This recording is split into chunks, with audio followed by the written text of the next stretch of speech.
Oi, meu nome é Cláudia Bois e hoje eu vou explicar um pouco sobre o efeito fotoelétrico. Então, Einstein desenvolveu o efeito fotoelétrico em 1905 e em 1921 ele ganhou um prêmio Nobel principalmente por causa disso, porque foi uma coisa importantíssima, foi um acontecimento importantíssimo para a física. E muita gente acha que ele ganhou seu prêmio Nobel de 1921 por causa das suas teorias sobre a relatividade, mas na verdade foi por causa das suas descobertas sobre o efeito fotoelétrico que conseguia explicar coisas que a física clássica não conseguia explicar antes. Então, por isso foi um acontecimento importantíssimo. O que a física clássica não conseguia explicar era a relação entre energia e frequência. Então, ela tratava a luz só como uma onda.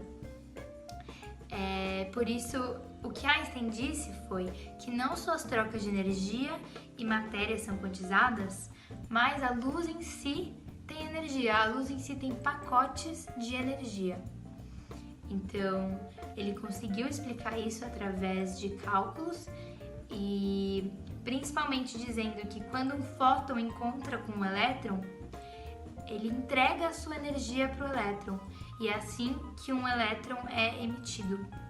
Então, um fóton entrega completamente a sua energia para um elétron.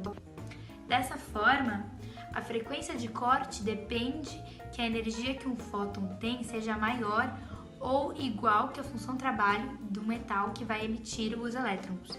Então, o fóton que vai dar a energia para esse elétron ser emitido, a energia que ele vai dar para fazer o elétron ser emitido tem que ser maior ou igual, senão o elétron não vai ser emitido.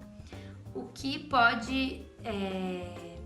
E dessa forma, na verdade, foi descoberta uma forma de calcular a frequência de corte e principalmente de relacionar a frequência de corte com a função trabalho do metal, que vai emitir os elétrons. Por isso, ele conseguiu dizer que para determinar o potencial de corte, tudo depende da frequência da iluminação. Então, não é a intensidade, é a frequência da iluminação que vai determinar se os elétrons vão ser emitidos ou não. Então, os elétrons vão ser emitidos dependendo daquela frequência. Tem frequências que os elétrons não vão ser emitidos, tem frequências que eles vão. Então, a intensidade da iluminação, o que ela vai determinar? Ela vai determinar apenas a intensidade da corrente. Porque, como é preciso um fóton para um elétron ser emitido, mesmo se a intensidade da iluminação estiver muito baixa, vão ser emitidos elétrons, porém em menos quantidade. Por isso, isso vai determinar, na verdade, a intensidade da corrente. Tudo bem, então eu escolhi esse exercício do Enem, que diz: o efeito fotoelétrico contrariou as previsões teóricas da física clássica porque mostrou que a energia cinética máxima dos elétrons emitidos por uma placa metálica iluminada depende. Então ele quer saber do que depende. Então, exclusivamente da amplitude da radiação incidente. Não, precisa também ter a frequência, como eu já expliquei no vídeo. A frequência é extremamente importante. A amplitude não tem nada a ver. B. A frequência e não do comprimento de onda da radiação incidente.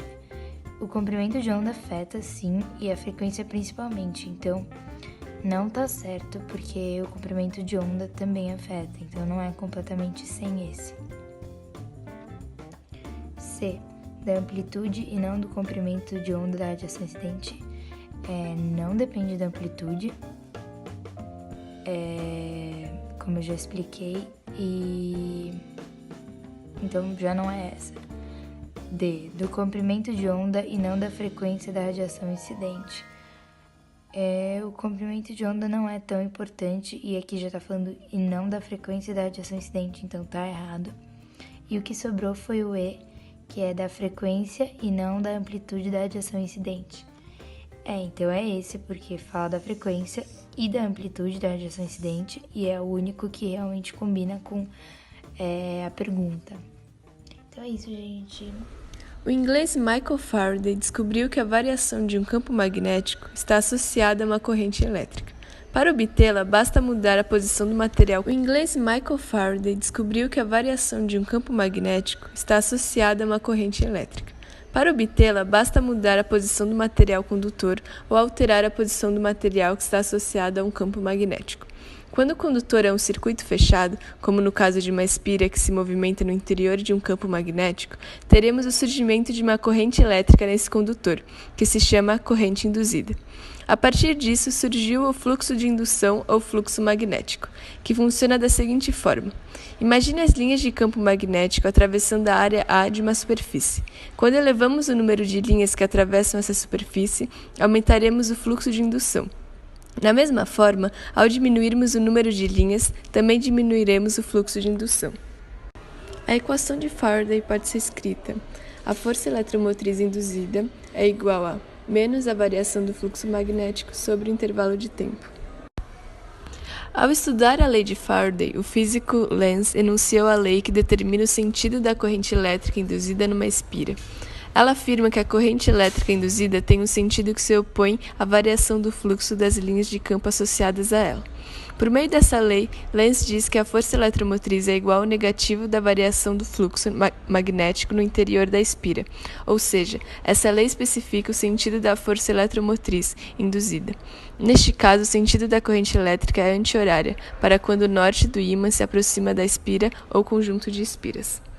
Agora vamos para um exercício. A Costa Rica, em 2015, chegou muito próximo de gerar 100% de sua energia elétrica, a partir de fontes renováveis, como a hídrica, a eólica e a geotérmica. A lei da física que permite a construção de geradores que transformam outras formas de energia em energia elétrica é a lei de Faraday, que pode ser mais bem definida pela seguinte declaração. Letra A. Toda carga elétrica produz um campo elétrico com direção radial, cujo sentido independe do sinal dessa carga. Letra B. Toda corrente elétrica em um fio condutor produz um campo magnético com direção radial ao fio. Letra C. Uma carga elétrica em repouso imersa em um campo magnético sofre uma força centrípeta. Letra D. A força eletromotriz induzida em uma espira é proporcional à taxa de variação do fluxo magnético em relação ao tempo gasto para realizar essa variação. Ou letra E. Toda onda eletromagnética torna-se onda mecânica, quando passa de um meio mais denso para um menos denso. Assinale a alternativa correta a respeito da lei de Lenz. A. Por meio da lei de Lenz, determinamos a intensidade da força eletromotriz induzida em um condutor. B. A lei de Lenz relaciona a variação temporal do fluxo do campo magnético com a intensidade da força eletromotriz induzida em um condutor. Letra C. A lei de Lenz afirma que o sentido da corrente elétrica induzida em um circuito ou condutor é tal que o campo magnético por ela produzido sempre irá opor-se às variações de campo magnéticos externos. Letra D. A lei de Lenz afirma que o sentido da corrente elétrica induzida sobre um circuito ou condutor é tal que o campo magnético por ela produzido será favorável às variações de campos magnéticos externos. Letra E. Por meio da lei de Lenz, podemos calcular o módulo da corrente elétrica induzida em um circuito ou condutor.